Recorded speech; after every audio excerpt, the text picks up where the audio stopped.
بسم اللہ الرحمن الرحیم۔ بہت پرانے زمانے کی بات ہے کہ احقاف کے علاقے میں عاد نام کی ایک قوم رہا کرتی تھی۔ یہ بہت ہی طاقتور قوم تھی اور اللہ تعالیٰ نے اس قوم کے لوگوں کو دیگر قوموں کے مقابلے میں بہت ہی طاقتور بنایا تھا۔ یہ لوگ اپنے جسم، قد، ڈیل ڈول وغیرہ سے لہیم شہیم پہلوان نظر آتے تھے اور دوسری قوموں کے لوگ ان کے سامنے بونے نظر آتے اور یہ دیکھنے میں ایسے لگتے کہ جیسے ان کے جسم فولاد کے بنے ہوئے ہیں۔ یہ جس قوم سے بھی جنگ کرتے یا لڑتے تو تھوڑی ہی دیر میں اس قوم کو شکست دے دیتے اور کوئی دوسری قوم ان کو شکست نہیں دے پاتی تھی۔ اللہ تعالیٰ نے بھی ان کی ہر چیز میں برکت ڈال دی تھی۔ ان کی وادیاں اونٹ، گھوڑوں اور بکریوں سے بھر گئی تھیں۔ ان کے کھیتوں میں فصلیں بھی بہت زیادہ ہوتی۔ ان کو اللہ تعالیٰ نے بیٹے بھی عطا کیے۔ غرض یہ کہ اللہ تعالیٰ نے ان پر اپنی نعمتوں کی خوب بارش برسائی۔ جب دولت بہت زیادہ آ گئی تو اس خوشحالی کی وجہ سے یہ لوگ عیش و عشرت میں پڑ گئے اور بلند بلند عمارتیں تعمیر کرنے لگے، اور ان عمارتوں کی تعمیر کا مقصد رہائش نہیں بلکہ فخر و غرور اور طاقت کا اظہار ہوا کرتا تھا۔ خود وہ خیموں میں رہتے تھے۔ یہ عیش و عشرت میں اس حد تک گم ہو گئے کہ انہیں اپنے آباء و اجداد کی سنائی ہوئی کہانی طوفان نو بھی یاد نہ رہی، حالانکہ ان کے نشانات ان لوگوں نے خود بھی دیکھے تھے۔ وہ یہ بھی بھول گئے کہ اللہ تعالیٰ نے نوح علیہ السلام کی قوم کو طوفان کے عذاب سے کیوں ہلاک کیا تھا۔ طوفان نوح کے بعد کا زمانہ کیونکہ انہی اہل ایمان افراد پر مشتمل تھا جو حضرت نوح علیہ السلام پر ایمان لائے تھے، لہٰذا دنیا سے بت پرستی ختم ہو چکی تھی۔ ہر طرف توحید و رسالت کا چرچا تھا، لیکن وقت کے ساتھ ساتھ شیطان ان لوگوں کو توحید و رسالت کی دعوت سے غافل کرتا رہا، کیونکہ اسے سیدنا آدم علیہ السلام اور ان کی اولاد سے دشمنی تھی، اور اس نے اللہ تعالیٰ کے حضور یہ بھی کہا تھا کہ وہ آدم کی اولاد اور اللہ کے بندوں کو ضرور بہکائے گا۔ اب کیونکہ عرصہ دراز سے سیدنا نوح علیہ السلام کے بعد کوئی پیغمبر بھی نہیں آیا تھا اور لوگ توحید کی دعوت سے غافل ہونے لگے، خاص طور پر قوم عاد تو بالکل ہی غافل ہو گئی تھی۔ وہ لوگ یہ سمجھتے تھے کہ وہ بہت طاقتور ہیں، دولت مند ہیں، اس وجہ سے وہ جو چاہیں کرتے پھریں، انہیں کوئی پوچھنے والا نہیں، اور یہ لوگ شیطان کے جال میں مکمل طور پر پھنس گئے۔ یہ عقل ہی کو سب کچھ سمجھنے لگے۔ ان پر بھی شیطان نے وہی حربہ اپنایا جو وہ ہمیشہ استعمال کرتا ہے، یعنی پہلے ان کی آل اولاد کو تصویروں اور مجسموں کے فتنے میں مبتلا کیا اور پھر آہستہ آہستہ انہیں بت پرستی کا زہر پلا دیا۔ یہی کام قوم عاد نے بھی کیا، اور یہ قوم بھی اپنے نیک لوگوں کی تصویروں اور ان کے مجسموں کی پرستش کرنے لگی۔ جب اس قوم نے بھی حضرت نوح علیہ السلام کی قوم کی طرح شرک کرنا شروع کر دیا تو ان کی بت پرستی اور سرکشی حد سے بڑھ گئی، تو اللہ تعالیٰ نے ان کی ہدایت کے لیے اپنے پیغمبر سیدنا ہود علیہ السلام کو بھیجا۔ سیدنا ہود علیہ السلام نے ان کو سمجھایا، توحید کی دعوت دی اور اسلام کا درس دیا، مگر یہ قوم تو شیطان کے جال میں اس برے طریقے سے پھنس چکی تھی کہ یہ حضرت ہود علیہ السلام سے کہنے لگے، اے ہود، ہم تو تمہیں بے وقوفوں میں سے سمجھتے تھے اور جھوٹوں میں گمان کرتے تھے۔ کوئی یہ کہتا، اے ہود، تم تو ہماری ہی طرح بشر ہو۔ کافروں کا ہر دور میں اللہ تعالیٰ کے پیغمبروں پر یہی اعتراض ہوتا تھا کہ تم تو ہماری طرح ہی بشر ہو۔ ان اعتراضات کے باوجود حضرت ہود علیہ السلام اللہ تعالیٰ کا پیغام ان لوگوں کو پہنچاتے رہے۔ آپ ان کے پاس بار بار جاتے اور پیار سے سمجھاتے کہ اے میری قوم، تم ان بتوں کی پرستش کیوں کرتے ہو جنہیں تم نے اپنے ہاتھوں سے تراشا ہے؟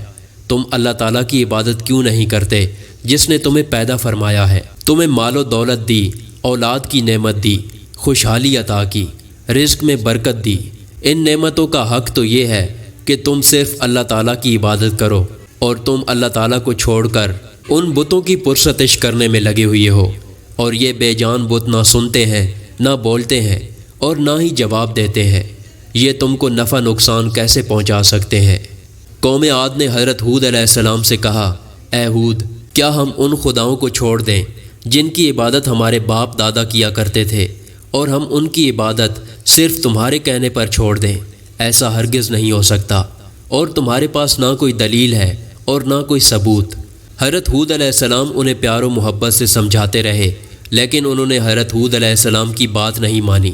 حضرت ہود علیہ السلام نے انہیں اللہ تعالیٰ کے عذاب سے ڈرایا، بجائے اس کے کہ وہ نادم ہوتے اللہ تعالیٰ پر ایمان لاتے۔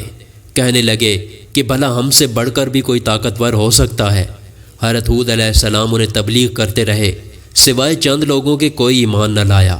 باقی پوری قوم مسلسل سرکشی کرتی رہی، یہاں تک کہ اللہ تعالیٰ نے ان کافروں کو تنبیہ کے طور پر یہ سزا دی کہ 3 سال تک ان پر بارش نہیں برسائی، جس کی وجہ سے یہ لوگ قحط سالی میں مبتلا ہو گئے۔ ان کے گھروں میں فاقے ہونے لگے، ان کے کنویں خشک ہو گئے، ان کے پاس گھاس بھی کھانے کے لیے نہیں تھی۔ جن کھیتوں پر یہ فخر کرتے تھے سب میدان بن گئے۔ حضرت ہود علیہ السلام نے انہیں پھر سمجھایا کہ شاید اب یہ سمجھ جائیں اور اللہ تعالیٰ پر ایمان لے آئیں۔ پھر حضرت ہود علیہ السلام نے ان کو بڑے عذاب سے ڈرایا کہ اصل عذاب تو اس سے بھی زیادہ خوفناک ہوگا۔ تم اب بھی ان بتوں کی پرستش سے باز آ جاؤ اور اللہ تعالیٰ پر ایمان لے آؤ۔ مگر یہ کہاں ماننے والے تھے۔ کہنے لگے اے ہود، لے آؤ ہم پر عذاب جس کا تم ہم سے کہتے ہو، اور اپنے دل ہی دل میں خوش ہوتے کہ ہماری طاقت کا عالم تو یہ ہے کہ دنیا میں بسنے والی دیگر قومیں بھی ہم سے ڈرتی ہیں۔ ہم بلند و بالا عمارتیں تعمیر کر لیتے ہیں، ہمارے قد تو پہاڑوں کے برابر ہیں، ہمیں کوئی عذاب کیا ہلائے گا۔ ہم اس عذاب کا مقابلہ کریں گے اور اسے اپنی طاقت سے روک لیں گے۔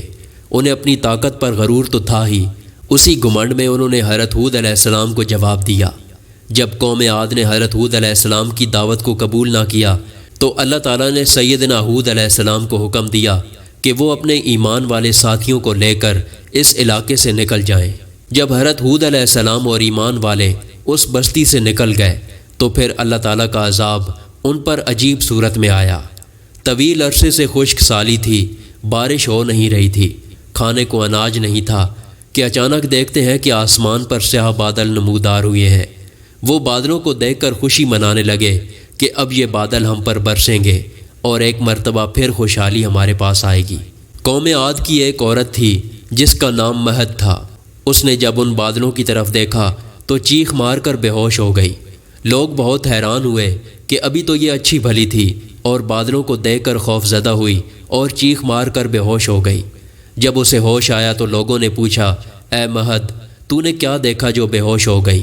اس نے بتایا کہ میں نے ان بادلوں میں ایک ایسی آندھی کو دیکھا ہے جو آگ کی طرح سرخ ہے، اور اس کے پیچھے پیچھے کچھ لوگ ہیں جو اس کو ہنکارتے ہوئے لا رہے ہیں۔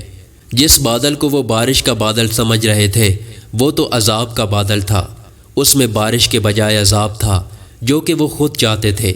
بس ذرا ہی دیر گزری تھی کہ تیز ہوائیں چلنے لگیں اور اس نے سرخ آندھی کی شکل اختیار کر لی۔ یہ ہوا اتنی ہولناک تھی کہ اس ہوا نے قوم عاد کے طاقتور پہلوانوں کو پہلے اوپر اٹھایا اور پھر زمین پر پٹخ دیا۔ ان کے طاقتور لوگ ہوا میں یوں اڑ رہے تھے جیسے کوئی تنکا ہوا میں اڑ رہا ہو۔ اس آندھی میں ذرات بھی تھے اور بجلی کی کڑک جیسی ہولناک آوازیں بھی۔ اس آندھی نے ان کے بڑے بڑے بلند و بالا محلات کو زمین بوس کر دیا، ان کے خیمے ہوا میں اڑ گئے، ان کی ہڈیاں ٹوٹ کر چورا چور ہو گئیں، ان کا گوشت بکھر گیا اور یہ سب کے سب مردہ ہو کر زمین پر گر پڑے۔